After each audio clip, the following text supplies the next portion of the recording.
All right, welcome to class 3. I've got to say, I'm proud of you for making it this far. Those first two classes are a bit brutal, very information dense, and we're not actually working on anything yet, so it's hard to sit through those, but congratulations. You've made it to our first project where we're actually going to model something from reference, and this is also going to be your first assignment. So if you want to follow along, I encourage you to. The reason is it helps your brain if it knows that it has to put something into practice. It helps you retain information. So, commit to doing this one with me. I'll walk you through all of the steps.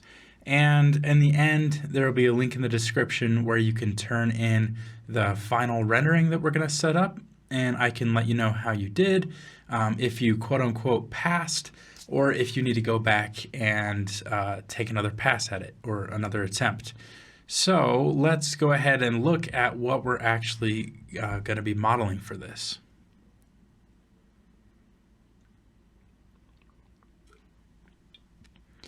Now I've gathered some reference for us. Let me just pull it up on this other screen here. Now this reference is using a tool called PureRef. I'll leave a link in the description. It's free to download, but I definitely encourage you to leave a donation when you do download it. Now the cool thing about PureRef is you could just drag and drop images from anywhere. The images for this particular kettlebell were taken just from an online listing. I like online listings because sometimes they include this really handy information like the dimensions of our object and the thickness of the handle. That's all just really valuable when we actually get to modeling this thing. Now, PureRef is really nice. It's kind of just an infinite reference board where you can zoom in and zoom out infinitely, and middle mouse button to pan around. Makes it feel basically like Blender. It also has some cool features, like if you press Control D, then you bring up a draw tool, which I could use to help explain to you concepts. If you press E, you get the eraser, and D again, you get the draw tool. Now that's going to be handy right now because I'd like to look at this kettlebell and try to identify and decide our approach to this before we actually get into the 3D software. So as I look at this, I see some main features. One obvious one is, yes, this is basically a sphere with some handles that come out the top here. Now, one thing that's interesting about these handles and why I actually chose this object for your first assignment is because they blend seamlessly to the body itself. And this is somewhat of a challenge for us as 3D artists because we can't just slap a separate handle object onto this kind of separated out sphere. We have to find a way to blend in between those. And also, because it's so smooth, we're going to have to utilize a technique called sub-D or subdivision modeling, which I'll explain in detail so you understand. So that's one thing I notice is it has this smooth transition from the handle to the sphere. And then we have some flat faces, both on the front and on the back side as well as the bottom, so this thing doesn't roll around when you set it on the floor. So those are kind of the main features that I notice here and why I chose this particular object to be our first one to model. So I'm going to take this and move it to my other screen so I can continue to use it as reference. I'll leave the link to this particular product listing so you can grab your own reference imagery. Any similar kettlebell, it's a pretty ubiquitous common shape, so you can find your own reference if you'd like. And let's go ahead and get started. So as we identified, there is a primary shape of a sphere. So let's talk about that because we might want to take a different approach, and let me show you why. So we can start by, let's just delete our camera and our light here with X. Hit Shift A for add. Let's add a UV sphere like I've shown you in previous videos. Now, the caveat to this sphere is you could see it all joins together at the top here. If we go into edit mode, you could see we have all of these triangles. And the problem with this can end up with some strange pinching up here Not only that, but because we have so many triangles, when we start to subdivide this, it's just going to lead to some strange artifacts. And this is kind of just something that's trial and error. That's something that I know about a UV sphere, that especially if I'm adding, as you can see here in our reference, we're adding extrusions coming out towards the top there, adding that complexity. I just don't know if this particular model is going to hold up under all of that. We're going to get some strange artifacts towards the top. So let me just show you what I'm talking about. Now, you don't need to worry about what I'm doing here because I'm going to cover these steps in depth. I just want to demonstrate to you what in the world I'm talking about. So I'm kind of getting ahead of us here, and I'm making this little extrusion and doing some things that I'll cover later. Now, this isn't perfect. This isn't like our reference. Again, we'll get to that point. But I just wanted to show you, it might be hard to see on YouTube with video compression, but hopefully you could see there. I'm going to enable something that's going to make it a little bit easier to see. Again, don't worry about what I'm looking at here. Okay, so this is going to give you a seizure. But the fact is, as you look at this surface, if it's a smooth surface, the lines stay perfectly straight. You could see as we get to this top part, we do have some strange pinching, especially if I zoom out a bit there, you could see those ripples. That's going to be evident on top of our materials, and as this thing moves around, it's going to be very visible. So let me go back to something a little bit less difficult to look at. I'll get to all of that and show you. Like I said, I'm getting ahead of myself, but just to show you what I'm talking about with this pinching. So that is basically a result of some complex geometry we have coming out of the surface here, too close to the top where we have all of those triangles merging together into one point. So all of that to say, I don't really want to start with a UV sphere. So let's go ahead and delete that with X. And I actually want to start with a cube. Now that might not make sense because a cube is obviously not a ball. It's not a sphere. So why would we start with a cube? Well, this is a really great opportunity to talk about our first modifier. So remember in our last video, I walked you through kind of the overall 3D production process. I told you we'll talk about modeling, and in this video we're going to get a little bit more in depth, and I'm going to start talking about modifiers. So a modifier is a way to alter your mesh in Blender in a procedural way. So proceduralism is basically a way to edit your model or your information without having a destructive workflow. So what I mean by destructive is a destructive workflow is we make a change to something and we can't go back. The change is permanently a part of that mesh unless we like Control Z and undo. But proceduralism, using modifiers, what it does is it kind of adds a filter on top of the mesh, and it lets us see different effects or modifiers to the mesh without actually taking a destructive workflow. So we could change things on the fly, we can go back and forth, and at some point, when we're happy with a modifier, we can apply it, which will then take the destructive steps to actually change our mesh. All of that's very abstract, so let me just show you practically what in the world I'm talking about here. So the first modifier is one of the most common ones, and it's called the subdivision surface modifier.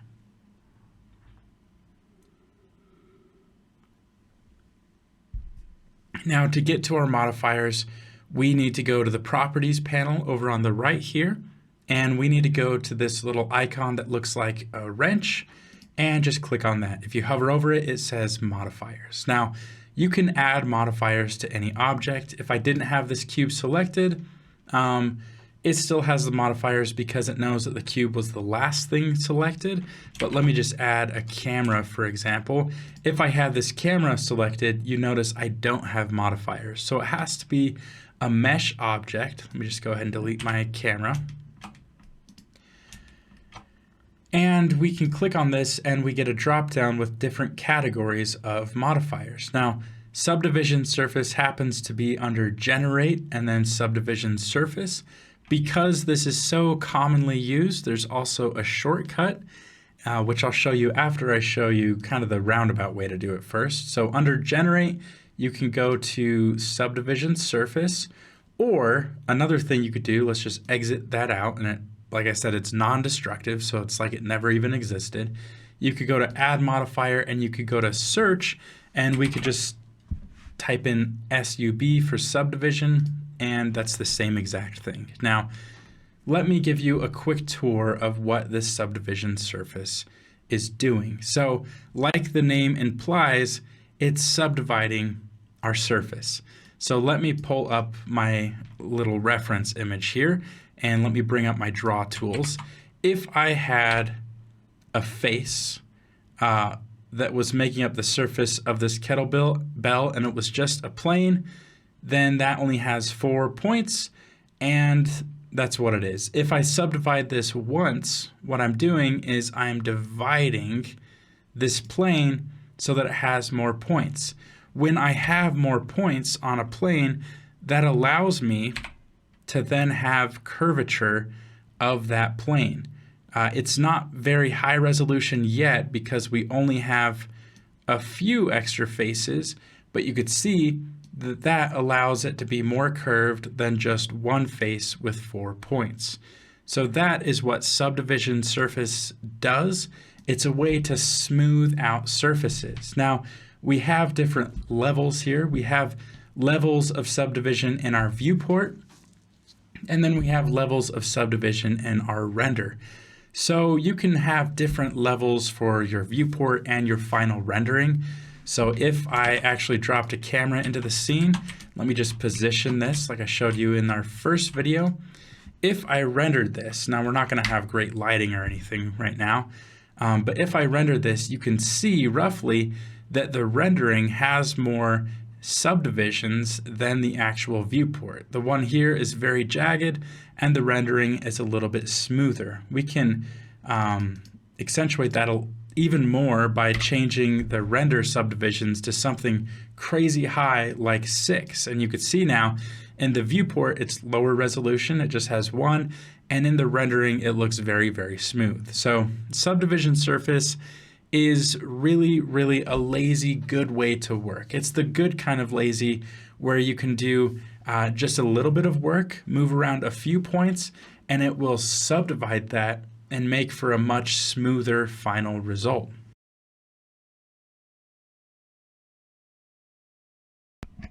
So that's the reason, the method behind subdivision surface. Let's go ahead and get rid of our camera for now. I'm not going to have high levels in the rendering right now because I'm actually going to take a destructive step and apply this subdivision surface. But first, let's just increase the levels in the viewport, something that I feel is high enough that we could work with, but I don't want to be excessive. If I put this at like 6, we have tiny, tiny little faces, and that's actually just going to cause more work because we're going to have to move around all of those little faces as opposed to having something more manageable. So I'm going to take a look at 2 and look at my reference. Personally, it's pushing it. I don't, maybe. We can maybe work with 2. Let's start with 2, and I might go back to this step and add more. But let's start with 2, and to apply this subdivision surface, like I said, this doesn't exist right now. This is just a non-destructive procedural thing. So if we deleted this, it's like we never even did anything to this model. So let's Control Z. And that's even more evident if we go into edit mode. We only have the points to work with from the original cube. We don't even have all the extra points yet. So we can actually apply this modifier to be destructive and to apply to the mesh. That's something that you're going to be doing when necessary. We want to use procedural, non-destructive workflows when we can, but every now and then we do need to apply something. So to apply it, what you could do is you can come over here, I believe. Let's see, they changed this around. You could do this drop down and you can come to apply, or Blender's telling us there's a shortcut, which is just Control A, which I'm going to use right now. You just hit Control A. And now if we go to edit mode, you can see that we have all of these points to work with. Now I'm going to back up because I told you there was a shortcut to subdivision surface. You can just hit Control 2 and that will add a subdivision modifier. If you hit Control 3, it would add 3 levels, 4, 5, and so on. But we just want 2 levels, and we'll go ahead and apply that. Same thing I did before. I was just showing you the shortcut with just the control and then the number of subdivisions. So now we have a sphere that has more even topology, and everything, importantly, is made up of quads. Now, why are quads important right now? Well, quads work really well with subdivision surface. As you could see here, one face becomes 4, 4 faces become 16 or 8 or whatever we have here, and you get the idea. It divides very, very easily. Now, if we had a triangle, that doesn't work out quite as easy for the render engine. It can split this up into more triangles, no problem. But when we have a bunch of triangles and a mesh and all of them are trying to figure out where they're going to be split up, if we add more levels of subdivision, we're going to end up with many, many vertices that are converging at one point. And whenever you have, I'd say, more than 5 edges feeding into one intersection, one vertice, you get a bit of a traffic jam. It's one way I like to think about it, but you get this strange pinching on models, which is exactly what happened with the UV sphere at the beginning. How I showed you there was like this rippling effect on the top of the mesh. So that's why, generally speaking, we try to stay away from triangles when we're using subdivision workflows. Same thing goes for n-gons. Remember, n-gons are any kind of face with more than 4 vertices. These also can get us into some trouble when you start subdividing them. It just gets a bit messy. So all of that to say, when you're using a subdivision workflow, sub D, you typically want to stick to quads. Now, is there a quad police that are going to come knocking on your door and arrest you for not having all quads? Some people like to think so, but honestly, if it looks good and it works. But just know that you may end up with some issues with your models when you don't have quads with sub D. So let me go ahead and erase some of these little markings I've done here, and let's talk about this extrusion right here. So like I said, we need to come out from the surface of the sphere without changing the sphere as it exists. You can see the silhouette of the sphere is pretty smooth still. I'm talking about this one here. And this just kind of seamlessly sprouts out of the surface without changing that sphere. So that may be a little bit of a challenge, and we might want another sphere that has more subdivisions in a second, but we'll cross that bridge when we get there. Now, one interesting thing about this sphere is it's actually not a perfect sphere yet. There's still one thing we need to do. If you don't believe me, I can add a UV sphere. Oops, I don't want to save yet. I want to subdivide. If I add a UV sphere on top of that cube, and I can subdivide this cube so we could really see what's going on, you could see this UV sphere that I have here. Let me change the color. You don't need to do this. This is just for visualization purposes. You could see this meets the surface of the cube, or what was a cube, at different rates. So what used to be the cube, the corners of what were once the cube are still sticking out just a little bit. So how can we take this cube sphere and turn it into a true sphere? Well, there's a really handy tool. And before we get there, now is actually a good time to save. So let me save this real quick. Just hit Control S. You never know when Blender might crash. It's pretty stable, but it's good to save your work. So let's call this class number 3. It's just a temporary project. I'm going to have it on my desktop. All right, so we could save at any point now with Control S. So we want to make this cube sphere into a perfect spherical shape where the corners aren't kind of protruding out, as you could see here in our silhouette. So the first thing we're going to do, whenever we apply an operation or want to edit our mesh, it's important that every now and then we do something called applying the scale. And the reason for that is it's kind of like getting rid of the history of everything we've done to this sphere. We've gone through some changes here. We subdivided it, and now we're about to do some more things to it. But before we get there, we want to get rid of the history of everything we've done so Blender has a nice clean slate and it can just focus on the state of the object as it currently is. So to apply scale or apply transforms, just hit Control A for apply, and then we can apply the scale. And for good measure, you can apply the rotation as well. If you're ever getting strange, unexpected results when you're in edit mode and changing things, maybe jump back to object mode and apply your transforms, scale, and rotation before you try editing things in edit mode.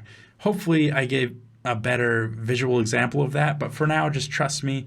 Go ahead, hit Control A, apply your scale and rotation. You could do it as many times as you want. It's not going to do anything. It's just going to get rid of the history of this object. So now, let's go to edit mode, and I added another subdivision surface. I don't actually want that one. That was just to show you how this wasn't a perfect sphere. So now what we could do is we need a tool called To Sphere. So we get a lot of tools when we right click here. We got a lot of different stuff here. But if you're ever not sure where a particular tool is, you can always search. So to bring up a search and to access every tool, everything that you could possibly do to this object, just press F3 and that'll bring up a search box. And we can simply type in sphere and we get this mesh transform operation called To Sphere. Now, Blender is telling us a few really useful things. On the left-hand side, it's telling us, hey, dummy, this is where you could have found that in the menus. So we could have gone to Mesh, Transform, and To Sphere. So let's just check. Let's go Mesh, Transform, and To Sphere. Sure enough, there it is. Blender was also telling us something else. If I search for that again, on the right side here, it was saying, hey, next time you could just hit Shift-Alt-S. That is not a shortcut that I have committed to my memory. That's kind of a long one. So I just know that I can search it and I can find To Sphere, but this is just a good reminder, hey, this is where it is in the menu. For the future, this is the shortcut. But anyway, I just want to show you how to find what you need to find. The search function with F3, you can never go wrong. Just search, type in whatever words you remember, and more likely than not, you'll be able to find it. So let's hit To Sphere, and nothing happened, but our mouse here, if we move it right and left, it's scaling back and forth this operation. Let's go all the way to the right and left click to confirm. And just to make sure, we can bring up that little pop-up for our last operation. If you lost that, you can always press F9. We've gone over this before. And this was our To Sphere operation. And sure enough, we've set it to a factor of 1. So you can play around with the before and after. You could see there, it's just kind of conformed this object to a perfect sphere. So that's just really nice, really useful for this case. So congratulations, all we've done so far is we have a sphere, but you've done well. This, hopefully you're learning some important things and you're following along and maintaining or retaining this information. So now we can go ahead and cut in our first little handle. Before we do that, I don't want you to have to do this twice. I don't want you to have to do it on this side and then come over here and do it on this side. What I would rather do is just do this one time and then be able to duplicate our efforts. And the way we could do that is by cutting this object in half, because if you look at this, if we draw a line down the middle here, it is exactly the same on this side as it is over here. So that's a good indication we can use our second modifier, which is appropriately called the mirror modifier. So let's go ahead and jump to our front view. If you remember the tilde button, the pie menu, you can jump to your front view. Let's go to point mode. And if I drag a selection around these vertices, you'll notice it's only grabbing the ones in the front, but I want to get everything on this side. So let's go back to our front view. What you can do is hit Alt-Z, and what that does is activates X-ray mode, so you're looking through the object. So again, in front view, that was just Alt-Z, or you notice this little button turns blue. It's also just up here if you want to get to it through here and not the shortcuts. But once we have that X-ray mode on, we can select those vertices, hit X like I showed you in the last video, and delete those vertices. Now we've effectively cut this sphere in half. So how do we get the other half back with the mirror modifier? Well, we just come here and we search for mirror. I just had to type in MI, and that worked automatically. It worked great. If we go into edit mode, we are working with one side of this sphere, and any change we make to this side will automatically propagate to the other side. So this is perfect. This is exactly what I'm looking for. Now there are a few options in this mirror modifier. You can change the axis which you're mirroring along and all sorts of stuff. But right now, what we have here has worked by default, and we're not going to mess with any more of this. What we do want to do though is go to face select mode by hitting 3, and we can hold down shift and select all of these, or you can select one corner and hold down control shift and select the other one, and it'll select everything in between. That also works for larger selections like the one I did there. But for now, let's just grab these 4 faces. Again, control shift, and you can select the 2 corners. Okay, now we're going to use some functions that we used in our previous video. One thing I'm going to do is I'm going to set up an inset. Let me show you why I'm doing an inset. Let's go to object mode and just hit Control 2, and that will apply a subdivision modifier. And the reason I've done that is so you can see the preview, because we do want to subdivide this. Our final mesh isn't going to be this jagged. So we want to work with a few amount of vertices here, but we want it to be subdivided into more. Now, one thing in our subdivision mesh, I don't personally like this view where I see the subdivided mesh underneath my working mesh in edit mode. So I just go ahead and turn that off in edit mode. So I'm working with the faces that I have, but when I go to object mode, I see everything smoothed out. So we have that subdivision modifier below our mirror modifier. The order of operations does matter here. If I had the subdivision before the mirror modifier, we get this weird seam. And if you think about it, it's because we're subdividing, smoothing things out, and then we're doing a mirror modifier, and it's not a perfect sphere anymore. So if you ever have weird effects like this, you can drag around the order of the operations for your modifiers. It will go from top to bottom, so we're handling the mirror modifier, and then we're applying the subdivision modifier. Okay, hopefully you're still with me. Sorry I'm explaining a lot, but I don't want to miss anything. If I were to just extrude this as is along the normals, what happens if we go back to object mode is we get quite a bit of blending here. I want to limit, or it's called bracing. I want to brace the effect of how much smoothing is happening right here. The reason there's such a large effect is because there's quite a distance from this point to this point and then outwards as well. And when there's more distance, then it has more to subdivide and to average out. So what we could do is there are a few ways we can add a bracing edge loop, which kind of controls, or what's the word I'm looking for, isolates the effect of that particular subdivision smoothing. So let's go ahead and Control Z, go back here.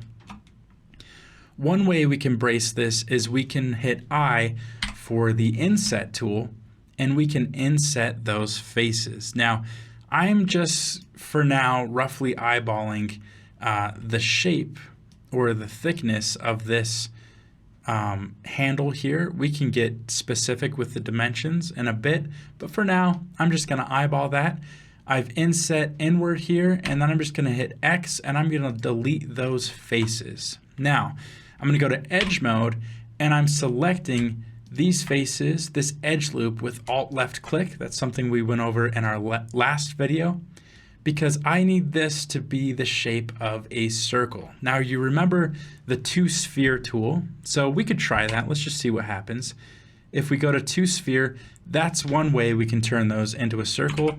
But there's another way I like to work with, and it's actually an add-on that comes with Blender. Now, what it is you right click and you can just quickly turn something into a circle. We don't have that right now because we need to enable this first add-on.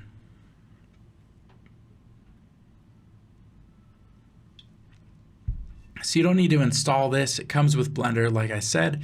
Just go to Edit, Preferences, and once this loads up, we can go to Get Extensions. Now, if you don't see a list of extensions here, you need to grant Blender access, online access, so you do need to be connected to the internet for this. And this is just because Blender, instead of installing all of the thousands of extensions it can come with and being a huge file, it allows you just to quickly browse to the internet, grab just the extension that you need, and then that is part of your Blender file going forward. So let's go ahead and search. It's called Loop Tools, so just search for Loop, and then you can hit install. Doesn't cost anything, and it's already a part of Blender. Everything's ready to go. So we could save our preferences, and now with that extension, we could just right click, go to Loop Tools, and then go to Circle. One more time, right click Loop Tools and go to Circle, and now we've changed that to a circle. So it's a little bit different than the 2 sphere function. This one is just a little bit more convenient for me, and there's some other things in Loop Tools that eventually you're going to want to know how to use anyway. So now that we have that, we can go ahead and do an extrusion. So let's extrude, and I'm actually going to go to the front view, and I'm just going to try to eyeball this and have it come out at an angle that I see it coming out in my reference here. Looks like it may start to curve. And there we go. So now when we go to our object mode, we can see the subdivision preview, and things are looking much, much smoother than we had before. Now, one thing you could do is, right now, this is using flat shading. And what that is every face is clearly defined here. What we could do instead of flat shading is we could change this to smooth shading. So if you just right click and go to Shade Smooth, that's going to be much smoother. That's going to render much smoother. And it just helps further polish that surface so we're not looking at just a bunch of sharp geometry. So that is looking pretty good as is right now. If we wanted to brace this even more, we can get into a new modeling function called a bevel. So let's go ahead and select this edge loop with Alt left click and hit Control B for bevel. And that adds a nice little bevel here. If you scroll wheel up, you can add more loops to that bevel. Let me just see. I think I just want it about this big, and I'll just have one loop in there. And you can go ahead and check your settings here. Like I've said many times, you can take a look at the last operation by either grabbing the little pop-up or pressing F9 before you do anything else. And you can, after the fact, kind of change your settings for that bevel, so you don't have to get it perfectly right the first time. One thing we could do is we could change the shape of that bevel. By default, it's set to 0.5. If I want it to be a sharper transition, I could move that closer to something like 1. Looks in the reference like it's pretty soft, so I'll keep it at 0.5, and we'll just move our mouse outside of that, and we're good to go. If we go to object mode, we can preview that, and that's looking pretty sharp, maybe even too sharp. If we wanted to go back, we could select those edge loops and hit Control X to dissolve those, and that... I'm going to do a bevel. I'm just going to make it more wide. Something like that. And that is looking more like our reference.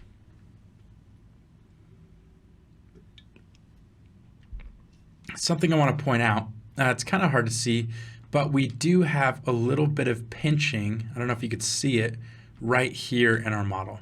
If you're having a hard time seeing the surface of your model, we have something called a matte cap. If you go to this drop down here, the viewport shading, you can change this to matte cap. And if you click here, we have all sorts of nice little preview materials that you can use to preview the surface of your mesh. So I'm trying to find one that shows us the example of that pinching. This is one I used before, which will definitely give you a seizure. But the reason for this one is to find little surface imperfections. So I don't know if you could see that. You can see how our line comes over here, and there's just a little bit of pinching here. Sometimes it takes a trained eye to see, but why in the world is that pinching? Well, if we go to edit mode, you can see we have two vertices that are very close together. And every now and then, when you have vertices that are too close together, it will cause a pinching effect. So that's really easy to fix. Let's just go ahead and go to point selection mode, just with the number 1, and we can grab that and move it away. But if I just grab it and kind of eyeball it, then we're going to cause other problems.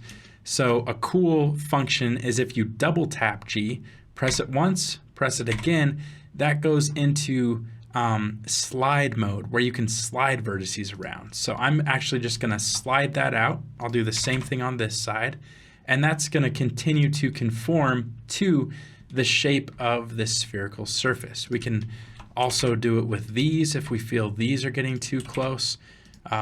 Generally speaking, we just want things to be kind of equidistant and equally spread out.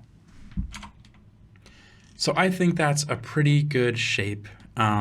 If I look at the front view, we're still, at least as much as in the reference, we're maintaining this circular shape here. And it's nice if we wanted to add some more volume, say we wanted to add a little bit to the top here with this vertice, we could move that up, and we're not moving around 50 different little vertices. We're just moving one, and then those changes are propagating with the subdivision surface modifier. So the subdivision surface is, the whole purpose of it is it's pulling a lot of weight, no pun intended with his kettlebell. Okay, I'm actually going to change this to 1 level of subdivision just because I don't think it's necessary to see 2 levels right now.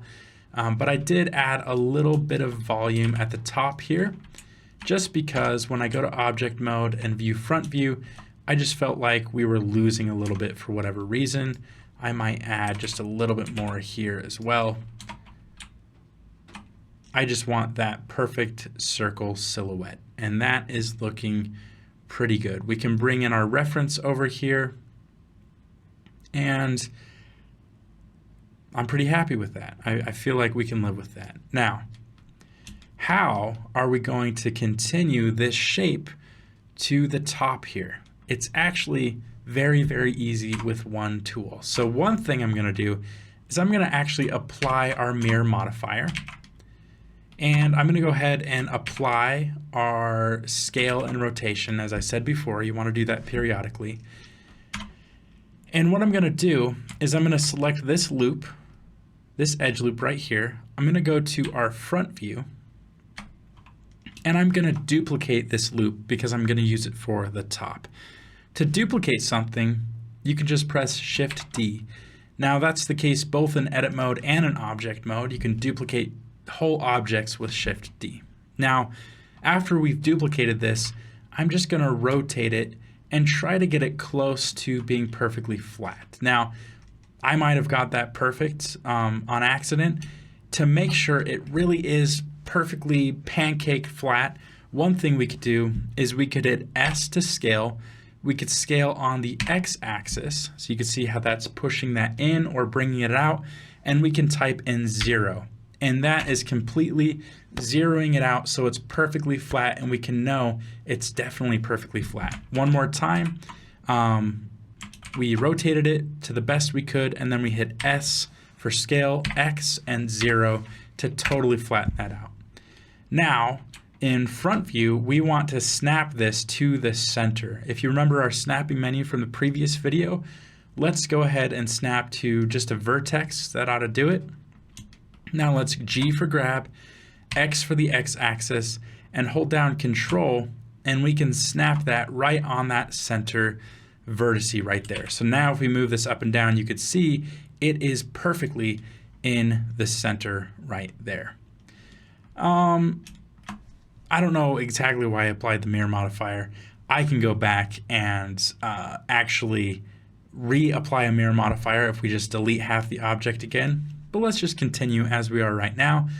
We are going to use a really neat tool called Bridge Edge Loops. In order to bridge two loops together, we need to select two edge loops.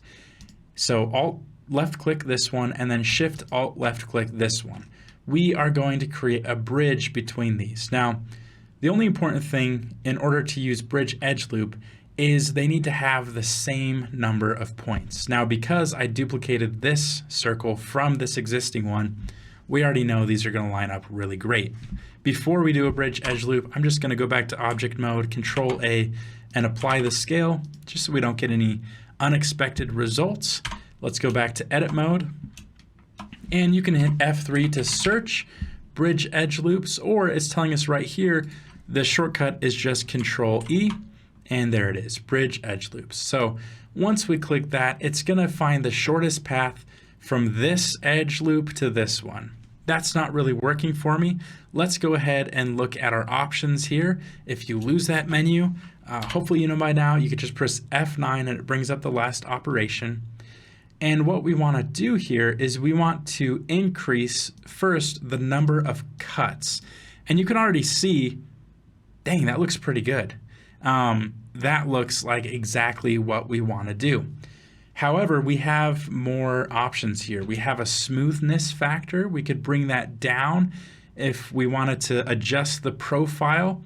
But I gotta say, a value of 1, just looking at the reference, that looks like the kettlebell kind of profile already. We have a profile factor. You can make it more skinny towards the middle, fatter, whatever you want to do. We also have a twist where this could kind of have a twisting screw effect. Of course, we don't need to twist that right now. And we also have a profile shape. You can just play around with all these things. That's not doing anything because we didn't have a profile. If I set up a profile, we could change that profile shape. However, again, I don't want a profile. I just want it to be the same thickness throughout. Now, I'm pretty pleased with how that looked. By default, we can move our mouse out of that. And like I said, let's go ahead and bring back the mirror modifier. Again, Alt-X or click up here to go to X-ray mode. Let's delete half of this mesh. Let's go to Add Modifiers, Mirror Modifier. Let's drag it before our subdivision so we don't get that strange pinching. And now, that's looking pretty great. One thing is I want to grab this middle one here, and I'm going to turn on proportional editing, and I'm just going to slowly, let's see, I'm not going to use proportional editing. I'm just going to grab a few loops, and I'm going to cheat these up just a little bit. Just looking at my reference, the middle comes up a little bit more than what I have it here. Now that's looking pretty great. Something I might do, again, I'm just looking at my reference and making some decisions about the shape of this. I feel like this was a little bit too sharp, and that's looking much better. So, congratulations on getting to this point. Let's look at our reference. This is looking pretty good in my opinion. Let's bring back up our reference. I lost it there. So we have a few more things that we need to add. One thing is let's play around with the thickness of this handle after the fact. That's a good opportunity for me to show you a new tool. And then we need to figure out how to make this flat face on the front, the bottom, and the back. That's going to be a bit of a fun challenge for us. So first things first, let's play around with the thickness of this handle. So let's go to face select mode, and we can hit Alt and left click, and we can select this loop of faces. Now, we could just hit Shift Alt left click and continue to select all of these, or there's a pretty cool shortcut. If you have a number pad on your keyboard, you can just hit Control plus button. Unfortunately, I got a new keyboard and I didn't get one with a number pad. So I could just search for, let's see, ooh, maybe it's not there. Let's go to selection and go to more or less. Okay, it's not grow, it's more. Like I said, the shortcut for this is Control number pad 0, and that will grow your selection. If you want to repeat the last operation that you made, you can just hit Shift R for repeat, and we can continue to grow that selection. So now we have all of these faces selected. If I were to simply press S to scale, that's not the functionality we want. That's not really changing the thickness. Instead, we can scale along the normals of this object. To do that, just simply press Alt-S, and that's going to change the thickness essentially as we scale along the normals. So if I wanted this to be a little bit thinner, I could hit Alt-S, hold down Shift so things don't move too fast. If I hold down Shift, I can just scale that down just a little bit.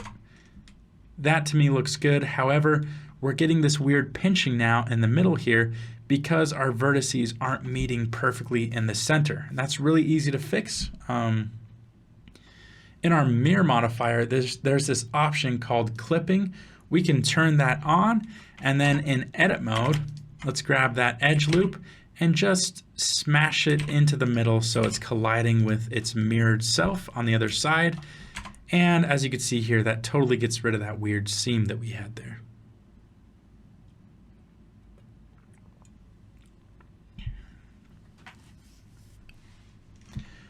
All right, we have our primary shape pretty locked in. Things are looking good. I'm just going to move this up a little bit so it's not intersecting with our grid.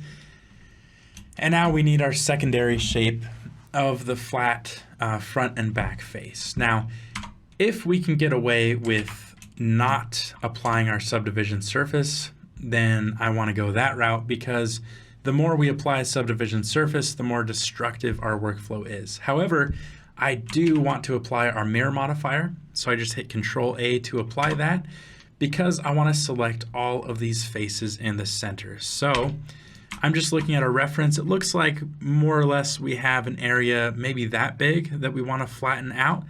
Now, if I were just to simply scale on Y0 to flatten that out, that's not really the effect we want to go for. We want to brace this a little bit. So let me Control Z. Now I'm going to try and attempt to do this without applying a subdivision surface, but I get the feeling we might need to apply a subdivision surface before we try this. So first, let's brace that a little bit with I for inset, and then let's go ahead and just delete those faces, similar to what we did before. Select this edge loop, right-click, go to Loop Tools, and set it to a circle. Now we can scale this circle down a little bit. And what we could do now, if we go to our right view, that circle is kind of caved into the surface. So let's bring it out on Y a little bit. And now we can essentially fill this in. If you just hit F, it'll fill that in with an N-gon. Or we can do a quad fill or a grid fill. For that, just hit Control F and it's grid fill. It's right in the middle right there, and that'll fill it in with a nice grid. Now, that kind of has the effect we're going for. However, it'd be nice if we could brace that circle even more. So let's go ahead and select this circle, and let's brace it with Control B for our bevel. And I do want an edge in the middle there. Let's just have a look at what this looks like. You know what? That's actually not too bad. What I will do is I'm going to select, let's slide some vertices kind of out of the way here. Just so I have some room to grow with this, this circle in the middle. I don't know if we can get away with this. Let's see. Let's go to face mode, select some edge loops, and then let's select the ones in the middle there, and let's just try to scale this up and bring it back. Now, one cool trick, let's see if I remember this shortcut. Control-Alt-Q will bring up your various, top, front, and side view all at once, which kind of makes it easy to quickly, at a glance, adjust things how you want it. And when you're done adjusting here, you could just hit Control-Alt-Q again, and it'll go back to your single view. And you know what? I think we can get away with this. The only reason I was kind of iffy on this is sometimes you need to commit to more geometry before you make these kind of secondary details, but I actually feel like this worked out pretty well. I'm going to go to Mesh and actually select, and I'm going to grow my selection. And I'm going to scale this whole thing up. And again, just in our Control-Alt-Q view, where we get the quad view, everything, I'm just going to come in here and make sure the silhouette of things are looking good. Now we have a few edges that are still maybe a little bit close together. So I'm just going to eyeball that and just double tap G to kind of slide those out. Now, instead of doing this whole process again for the back, which also has this flat face, let's utilize our mirror modifier again. So to do that, what we're going to do is go to the side view and X-ray mode. Let's just select all those vertices and go ahead and delete them. This is similar to what we did before. Add a mirror modifier, but this time, let's drag it up. This time we're going to mirror on the Y-axis and not the X-axis. We can turn on clipping, not that it makes a difference in this case. And let's apply that mirror modifier. Now in edit mode, you could see things are mirrored from front to back and things are looking great. Let's go ahead and do the same exact workflow for the bottom. We can go a little faster this time because we know what we're doing.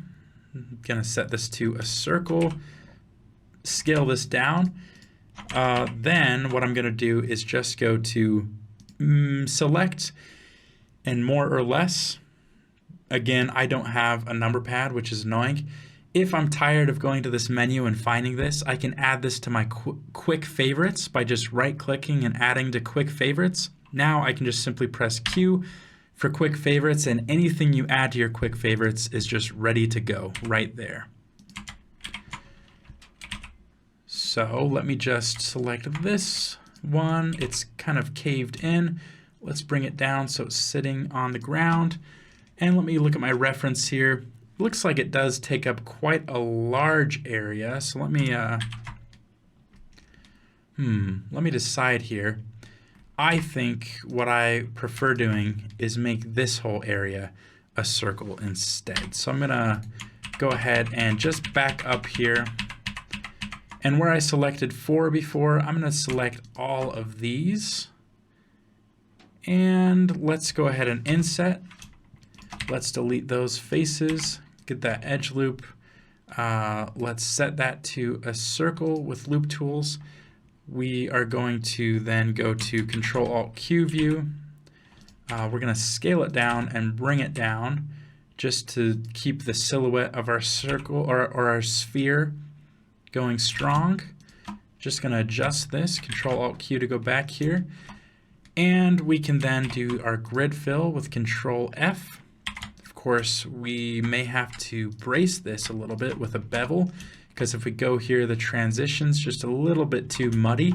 So we can brace that, Control-B, and there we go. That is the front flat face, the back flat face, and the bottom, which is a little bit larger.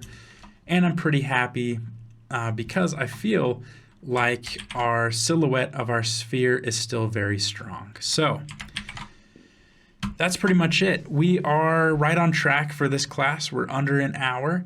That is the modeling of this object, which, congratulations. If you've never modeled something like this before, this is a really great step. If you want to test this with more subdivision, you can increase this just to make sure it's still very smooth. Let's go ahead and do a quick rendering. Not too different from what we did in our first video. Let's jump into our camera. And instead of a 16 by 9 aspect ratio, let's go to our output image properties right here. And let's just make these both 1920. So we have a nice square image here. Let's position this in a flattering way, just so we're showcasing our model. And I'm going to show you a quick lighting technique to get some interesting lighting on this model. So right now, if we go to render view, we have no lights. I'm going to show you how to use what's called a high dynamic range image to light this scene. Now this is just a very quick thing. I'm not going to go into too much detail here, but just go to polyhaven.com/HDRIs.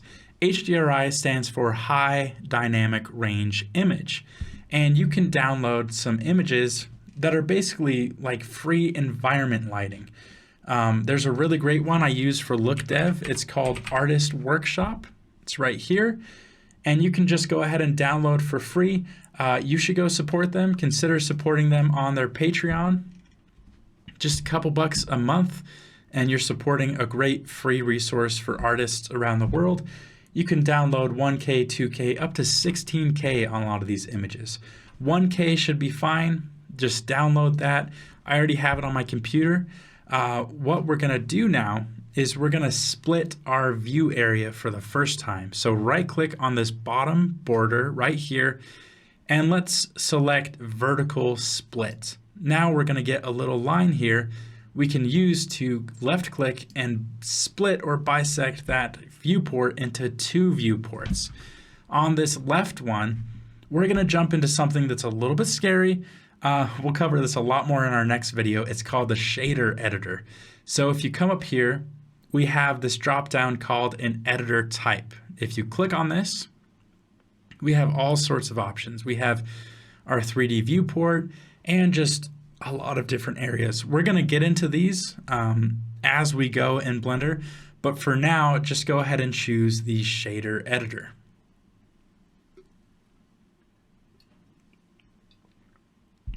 This is actually eventually where we're going to be applying textures and all of that good stuff, but for now, this is set to object textures. Let's just change this to our world textures. We can hit N to get rid of that vertical panel that was kind of in our way. And if we zoom in here, you are seeing for the first time something called nodes. Now, this is a very, very small preview to next video, our next class, where we're going to be all nodes the whole video. We're going to be texturing this kettlebell. But for now, just know that a node is basically a mini computer program. So we have two things going on here. We have our background and we have our world output. If I change the color on the background here, let me go to rendered view first. If I change the color, it's the same as if I change the color in the world properties over here. It's the same with the strength as well. So what we need to do is we need to get our HDRI image that we downloaded, and we need to get it into the color field right here. Now, there's kind of a long way you can set this up, and then there's a shortcut. I'm going to show you the long way first, just so you can understand what we're doing here. The first thing I'm going to add is what's called an environment texture. So let's just hit Shift A, just like you add objects, and search for environment texture. Now we can plug that color into the color right here. This texture is asking for a file. It wants our HDRI image. So we can go ahead and navigate to that. Just go to open. Go to wherever your HDRI was installed, and then go ahead and just open that. And now we have our HDRI acting as the lighting for this environment. But what if we want to rotate this HDRI around so we can change how the lighting is cast onto our object? Well, that's pretty easy. We need two nodes. We need a mapping node and we need a texture coordinate. Like I said, there's going to be a faster way to do this, so you don't have to commit this to memory necessarily, but I do want to show you how to do this by scratch. So I searched with Shift A, went to the search bar, searched for texture coordinate, and I can also search for a mapping node. Now we want to plug this vector into vector, and then here we want to go, I believe it's generated, And that's just telling our image how it should be applied to this environment. If that doesn't make sense, don't worry. Like I said, I'm going to show you the shortcut way of doing things. But the main reason we did that is now we have this rotation value where we can rotate this image around, and as we do, we can see how the lighting changes on our object. So let's just try to find a flattering angle. And now let me show you the shortcut way of doing things. So just delete all those nodes you worked so hard to create. Just select them and hit X.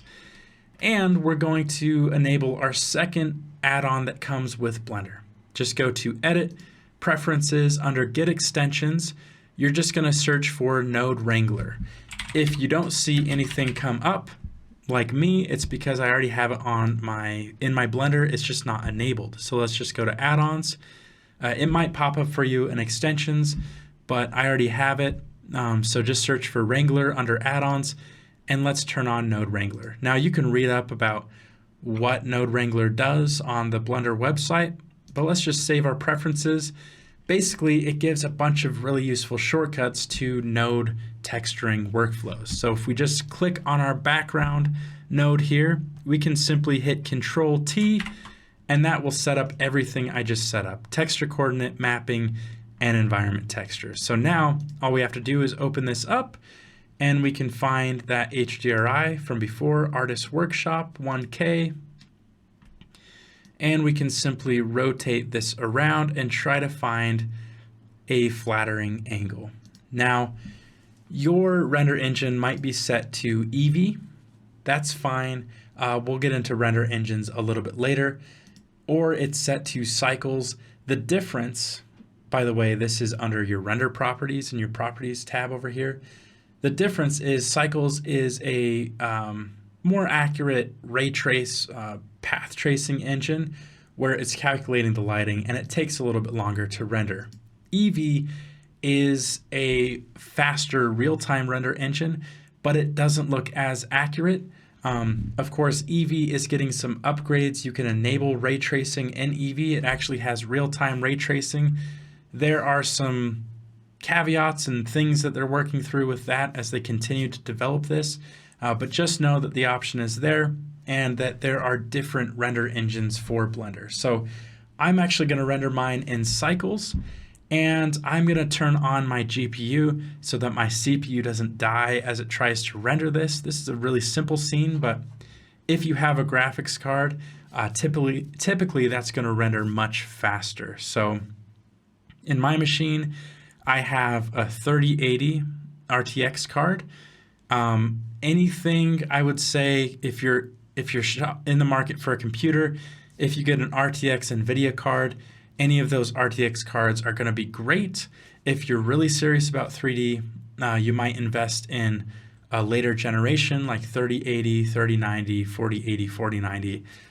Those are all great. If you have specific questions about building a PC, or buying a PC you want to know, or a Mac, then jump on the Patreon Discord. You get access to it from joining Patreon, and I can help you shop around and find a good machine for you. But just know, if you have a GPU, things will render faster.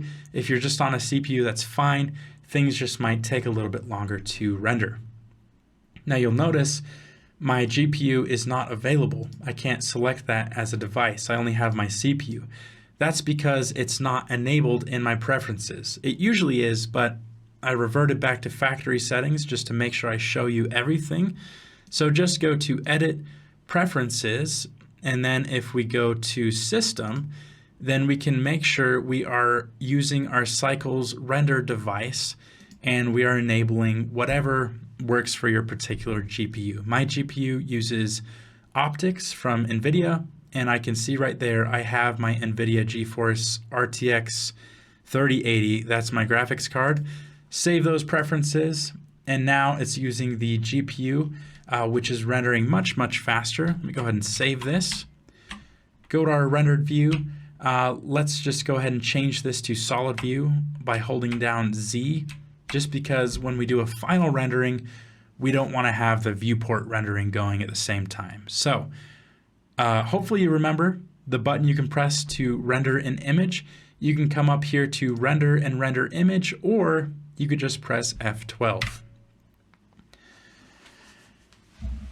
All right, so that was a lot. This class lasted a little bit over time. We went for about an hour and 10 minutes. Congratulations if you got through to this point. We took our time. If I were just to model this just without talking and explaining and teaching, honestly, could model this in like 5, maybe 10 minutes. It's really simple. You just need to understand a few of the techniques and things that you would need to do to get to this point. So go ahead and give it a render. Make sure to visit the link in the description where there's a link to where you can turn in this image. You're probably wondering how you save this image. Just go up to Image and Save As, or Save after you've rendered it out. And you can save that somewhere on your computer. You can choose your file format. You can save it as a JPEG if you want to reduce the size a little bit, or a PNG, just whatever's good for you. Submit your results at the link in the description. I'll take a look and I'll get back to you at whatever contact email you've provided, and I'll let you know kind of if you've passed. Feel free to render a few angles if you want to give me a better look at the object itself. But I'll go ahead and get back to you. I'll let you know how you did, if I would do it again if I were you, and yeah, just overall give you kind of a grade. So thanks for checking this out. Hopefully you're learning some stuff. Next video, we're going to actually texture this kettlebell. So that's going to involve just a few things. We'll put this logo on the front. We may make our own logo to make it interesting. And then we'll look at this kind of, I think it's like a, I don't know if it's like raw material or if it's like a powder coat, but we'll make this kind of bumpy black surface that has some speckle aspects to it and kind of these little dents and everything. And we'll just make this look really nice for a final rendering for what could potentially be your first ever project in 3D. Okay, enough of this. Go check out my Patreon, patreon.com/RileyB3D. I have all sorts of trainings in there, lots of goodies for you, lots of 3D assets, as well as access to our exclusive Patreon Discord, where you can ask me questions directly. I can jump in, I can help troubleshoot problems that you're having in Blender and Unreal Engine, and just overall be helpful. Okay, that's enough. Thanks for joining this one, and I will see you in our next class where we're actually going to texture this. Bye for now.